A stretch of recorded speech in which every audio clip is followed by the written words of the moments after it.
The Islamic Media. Information of Quran و Hadith. ضروری بات جو آپ کے دل میں ڈالنا چاہتا ہوں، محبت کے 10 مراتب آپ نے سنے، اس میں ایک مرتبہ عشق کا ہے جو غلط محبت ہے۔ پورا قرآن پڑھیے، پورے قرآن مجید میں ایک مرتبہ بھی لفظ عشق استعمال نہیں ہوا۔ آپ جملہ کتب حدیث نکالیے، بخاری، مسلم، سنن ابن ماجہ، سنن جامع الترمذی، سنن ابی داؤد اور سنن نسائی سے لے کر جملہ مسانید اور جوامع نکالے، ایک حدیث صحیح میں اللہ کے رسول نے لفظ عشق استعمال نہیں کیا۔ تیسری بات، 1,44,000 صحابہ حجۃ الوداع کے موقع پہ موجود تھے، کسی ایک صحابی نے اللہ کے رسول کے بارے میں یہ نہیں کہا کہ میں اللہ کے رسول کا عاشق ہوں۔ چوتھی بات، بلکہ میدان عرفات میں جب ایک شخص کو دیکھا عبداللہ بن عباس نے، وہ تنکا بنا ہوا ہے، پوچھا اس کو کیا مسئلہ ہے؟ کہنے والے نے کہا اس کو عشق ہو گیا ہے۔ تو صحابی کہتے ہیں میں میدان عرفات میں تھا تو میں دیکھ رہا تھا عبداللہ بن عباس ایک ہی دعا بار بار کر رہے تھے، اللہم انی اعوذ بک من العشق، یا اللہ زندگی میں مجھے یہ بیماری نہ لگانا۔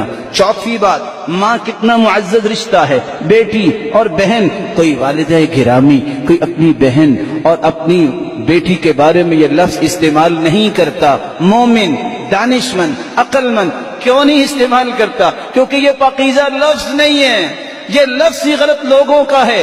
اگر میں اور آپ اپنی والدہ اور بیٹی اور بہن کے لیے استعمال نہیں کر سکتے، پھر قرآن میں نہیں آیا، کسی حدیث میں نہیں آیا، 1,44,000 صحابہ نے استعمال نہیں کیا۔ بینگ اے مسلم میرے لیے جائز نہیں ہے کہ میں پیغمبر کے بارے میں کہوں میں عاشق رسول ہوں۔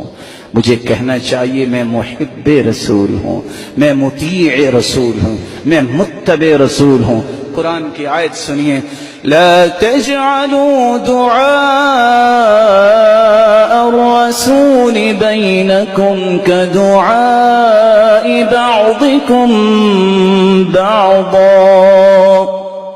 مسلمانوں، اللہ کے محبوب کو اس طرح مت پکارو جس طرح تم آپس میں ایک دوسرے کو پکارتے ہو۔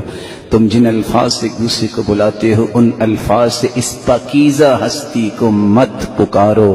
یہ لفظ وعدہ کیجئے اپنے دل سے، زندگی میں بتائیں گے بھی اور سمجھائیں گے بھی، یہ مومن کے لیے جائز نہیں ہے کہ وہ اللہ کے اس پاکیزہ پیغمبر کے لیے جو سرتاج رسول ہے، جس جیسی کوئی ہستی اللہ نے پیدا نہیں کی، اس کے لیے استعمال نہیں کریں گے۔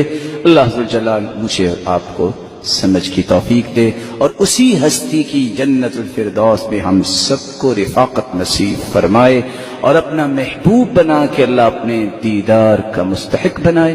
وآخر دعوانا الحمدللہ رب العالمین۔